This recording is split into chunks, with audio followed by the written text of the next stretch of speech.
Hello friends, welcome to my channel Mrs Kaberi's kitchen. আজকে আমি আবারও একটা নতুন রেসিপি নিয়ে হাজির হয়েছি। এখানে আজকে যে রেসিপিটা তৈরি করব আপনারা নিশ্চয়ই দেখতে পাচ্ছেন, এটা হচ্ছে আঙ্গুরের একটা পুডিং।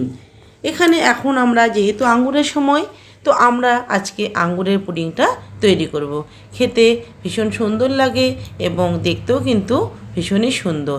এখানে দেখুন, প্রথমে আমি এখানে 500 গ্রাম মতো আঙ্গুর ভালোভাবে জলের মধ্যে আমি বোটাগুলোকে ছাড়িয়ে ধুয়ে নিয়েছি।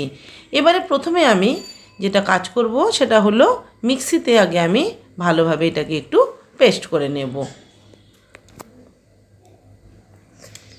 এবারে আঙুরগুলো সব আমি দিয়ে দিয়েছি, পেস্ট করা হয়ে গেল। দেখুন পেস্টটা কিন্তু একদমই হয়ে গেছে। আমি এখানে পেস্ট করার সময় কিন্তু জল দিইনি। এবারে আমি ছাকনা দিয়ে প্রথমে আগে ছেঁকে নিচ্ছি। এবারে বাটিটা ধুয়ে আমি একটু সামান্য পরিমাণ জল দিয়ে দিলাম। এখানে জল দেওয়ার একদমই দরকার নেই, কারণ আঙুর যখনই আপনি মিক্সিতে পেস্ট করবেন তখনই কিন্তু পুরো আঙুরে অনেকটাই জল বেরিয়ে যায়।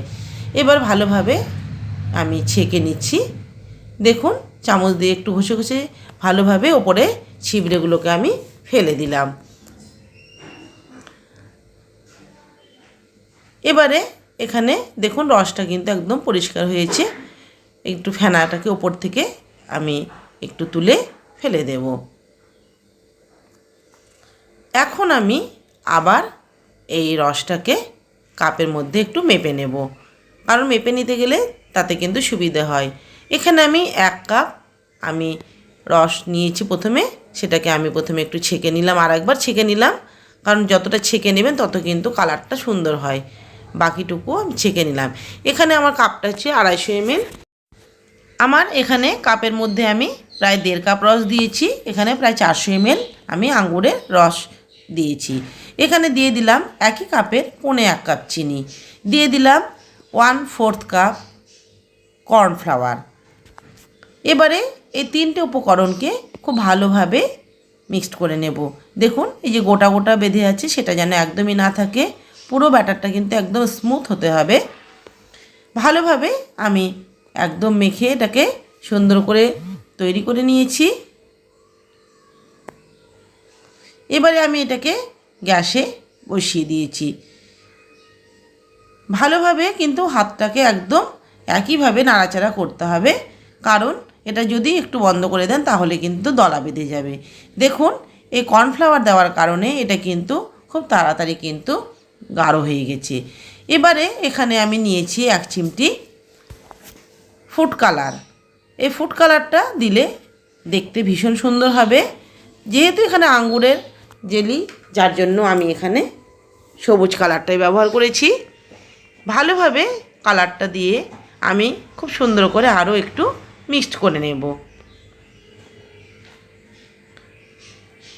ভালোভাবে আরও একটু নাড়াচাড়া করে নেবার পরে এখন আমি গ্যাসটাকে বন্ধ করে দেব। তার আগে দেখুন আমি যে পাত্রের মধ্যে জেলিটাকে আমি ঢেলে দেব সেটা কিন্তু আমি একটু সামান্য ঘি মাখিয়ে নিচ্ছি। আপনারা বাটার অথবা ঘি যে কোনো একটা দিতে পারেন। তো এখানে বাটির বদলে আপনারা ছোট বাটি বা বড় মাপের বাটি বা কাপ, গ্লাস যে কোনো কিছুতে কিন্তু এটা সুন্দর হবে। তো আপনারা আপনাদের ইচ্ছে মতো আপনারা কিন্তু শেপটা দিয়ে নিতে পারেন। এদিকে গ্যাসটা বন্ধ করে দিলাম। দেখুন এখানে আমি ছোট ছোট কয়েকটা বাটি নিয়েছি, আবার একটা বড় মাপের বাটি নিয়েছি। তো আপনারা স্টিলের হোক, কাচের হোক, চিনেমাটির হোক, কাপ, গ্লাস, বাটি যে কোনো কিছুতে কিন্তু করতে পারেন। সবগুলোতে ভালোভাবে লাগিয়ে দেওয়ার পরে ঘিকে আমি এখন আস্তে আস্তে সব জেলিগুলোকে প্রতিটা বাটিতে ঢেলে দেব। প্রত্যেকটা বাটিতে আমি একটু পরিমাণ মতো দিচ্ছি। যত আপনি মোটা চাইবেন তত কিন্তু একটু বেশি পরিমাণে দিতে হবে, এবং একটু কিন্তু আরেকটু এই জেলিটাকে আরেকটু শক্ত করতে হবে। আমি একটু এখানে পাতলা রেখেছি, এটা খুব পাতলা হবে এবং নরম হবে। যদি শক্ত মোটা করতে চান তাহলে আরেকটু আপনাদের জাল দিয়ে শুকিয়ে নিতে হবে।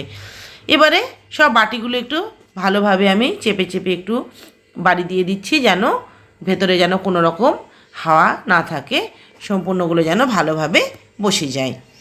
এবারে সবগুলোকে আমি ফ্রিজের মধ্যে রেখে দেব। ফ্রিজে আপনারা টাইম যদি আপনাদের কম থাকে তাহলে 1 থেকে 2 ঘন্টার মধ্যে বের করতে পারেন। আমি এখানে 3 ঘন্টা রেখেছিলাম।